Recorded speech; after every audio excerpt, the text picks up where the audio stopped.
Every day on places like Facebook, Reddit, YouTube comments, you name it, social media in general, I see the same general questions being asked.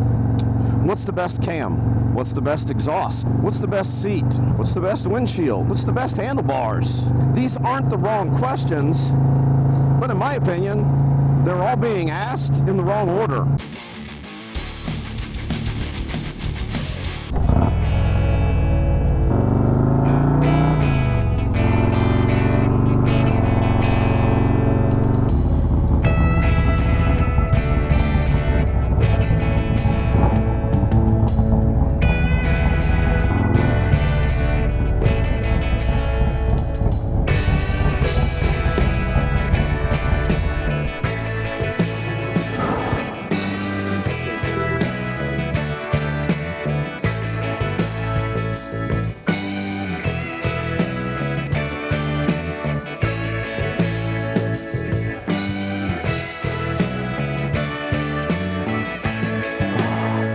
There we go.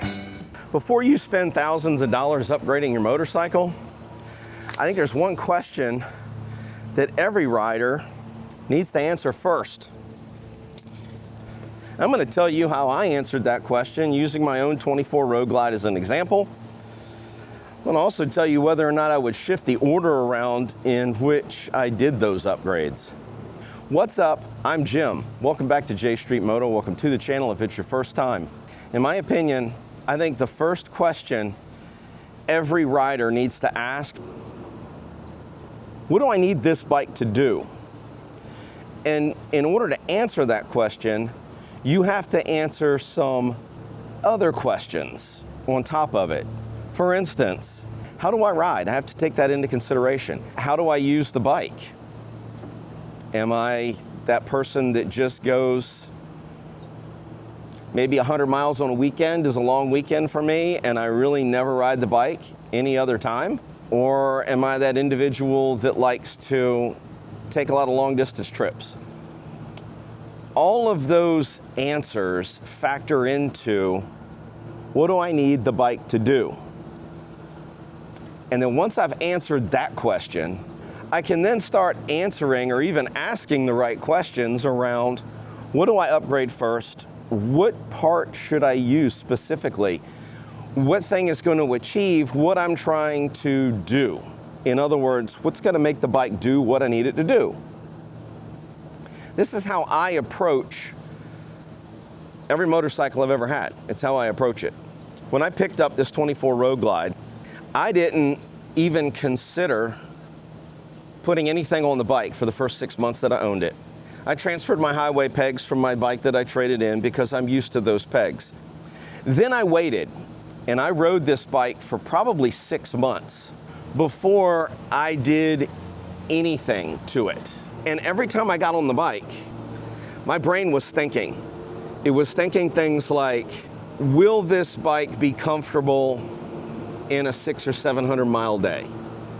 Will this bike be comfortable enough during that 600 or 700 mile day to enable me to be able to do or string together several of those 600 or 700 mile days together? Does this bike have enough power for me when I'm trying to avoid situations? All those questions were kind of churning around in the back of my mind. And after that 6 months, the first decision that I made was to change the handlebars. And the reason for that was I travel a lot on this bike. And when I say I travel, I'll do a 600, 700, 800 mile day and not think twice about it. That means though that the bike has to be set up in a way that I'm comfortable to do that. And for me, the stock handlebars didn't have my hands in the right spot. I needed to change where my hands were in order to ensure that that pain wasn't going to be there. So I put on a set of handlebars and I chose the ones that I thought that were narrow enough that would have my hands in closer and were high enough that would have my hands at the right height to ensure that that problem wasn't going to exist. Second thing I did, the stock windshield, the way it routed wind, it hit me like literally right on the bridge of my nose. And that was not gonna do well for long hours on the bike. I picked that windshield in order to route things around my head. I wanted the wind above my head to clear my helmet. It meant that I had to go with a slightly taller windshield than aesthetically I preferred. I cared more about function than form. So those were the two things I changed first. And notice what they focused on: ergonomics. They focused on comfort on the bike for the rider. I should point this out. That's the stock seat. I have not yet felt like I needed to buy a seat. There's nothing about it that I can point to, or even a bunch of little things about it that I can point to that would, in my mind, make me feel like I needed to drop somewhere between $400 and $1,000, maybe more, on a new seat for this motorcycle. So ergonomically, that's everything that's been changed on this bike. Literally, it's all up here. It's the windshield, it's the handlebars, and it's the highway pegs. I'm one of those people that when I test rode this bike, I feel like Harley knocked it out of the park with the power this bike makes and how that power is delivered to the road. I love this motorcycle. I've loved it since the first time I threw a leg over it. But with that said, there were a couple things that aggravated me, is a better way to say it. It wasn't a lack of performance. They just aggravated the crap out of me.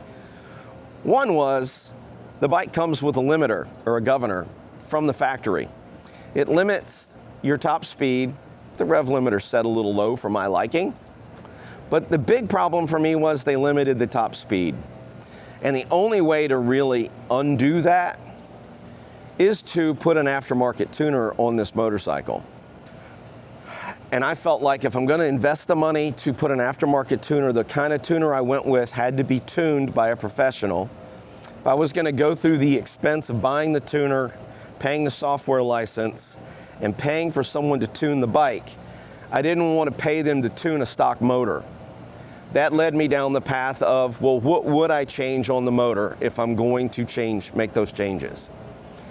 I opted to do everything associated with how the bike breathes. So you're talking cam and all the associated parts that go with it, air breather, exhaust. Those are the things that I changed. And when I went to make those changes, I approached them the same way that I approached comfort on the motorcycle. What did I want from it? From a cam, what I was specifically looking for was a cam that would give me, I wasn't concerned so much about horsepower. I cared more about torque and when that torque came in and how long it hung around. So because I knew what I wanted out of the cam, I asked the guy that was going to tune the bike, what's the best option for me to get that kind of performance? Cams are all different, and you've got to know what you want. Right back to the original question, right? I've got to know what I want the bike to do. What is it not doing that I want it to do? And that feeds into, well, this is the kind of cam I want because the bike's not doing that and I want it to do that. Maybe you want a bike that's producing a boatload of horsepower. With horsepower comes torque, but you want a bunch more horsepower. That's going to change the cam you select. It's going to change some of the other selections too. Usually I am riding in the higher range of the RPM band. That's just what I prefer to do. That might not be you, and you need to understand that. You need to understand what part of the RPM band do you favor when you are riding, because cams bring on horsepower and torque at different parts of that RPM band, and each cam does it differently. I personally would be pretty damn disappointed if I never shift the bike above 3,500 RPM and I put a cam on the motorcycle that didn't hit the highest horsepower it gets until around 4,500 or 5,000.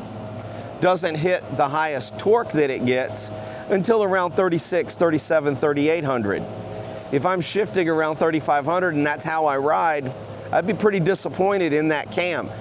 It wouldn't be delivering the power that it makes. And it's not. But it's not because of the cam, it's because of how I ride. I'm also the person, I'm currently still running the stock rear suspension. It's kind of like the saddle. There's nothing there that it's causing my brain to think I should upgrade the rear suspension. The bike's uncomfortable. I did replace the front end.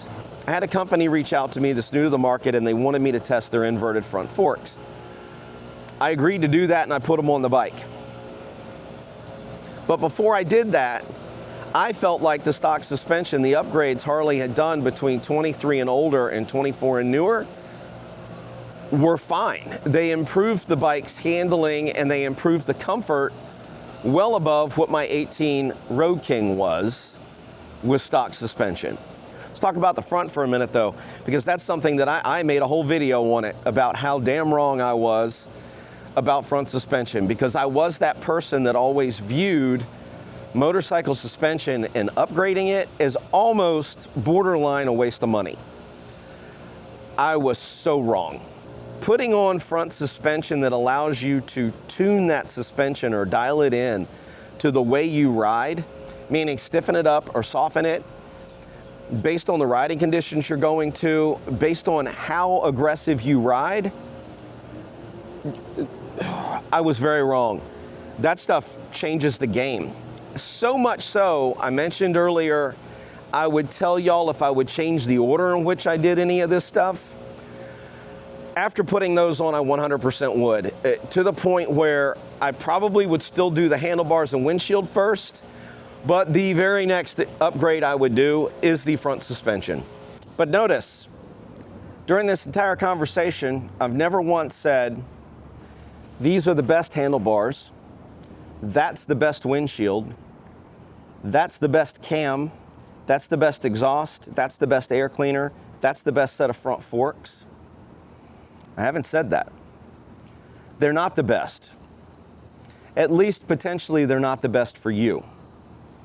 They are the best for me, because I built the bike after I answered one fundamental question. Everything that went on this motorcycle was answering one fundamental question. What do I need to improve on the motorcycle for the kind of riding and the way that I use the bike?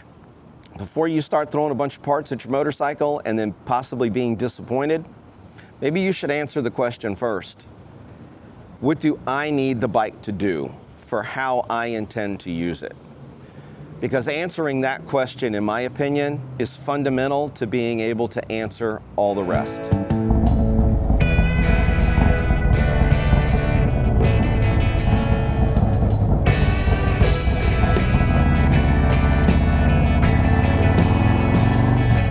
But that's it. I just kind of wanted to walk y'all through my thought process, my decision-making process, how I choose what it is that I'm going to put on the bike and why I choose it. Hopefully you found it useful. Do me a favor, drop it down in the comments and tell me, how do you pick upgrades on your motorcycle? How do you choose them? What's the first thing you do on every bike you have that you get? Do you think I'm right or do you think I'm wrong in my approach? You never know. You might drop a comment that makes me think about something I haven't thought of and changes how I approach the problem. Thank you for watching. I really do appreciate it. Do me a favor, like, subscribe, click the notification bell, share it with your friends. All that stuff is 100% free to you, and it does help the channel. No matter what you do, I hope you're saying yes more. I hope you're getting out there and riding your bike. And always ride safe.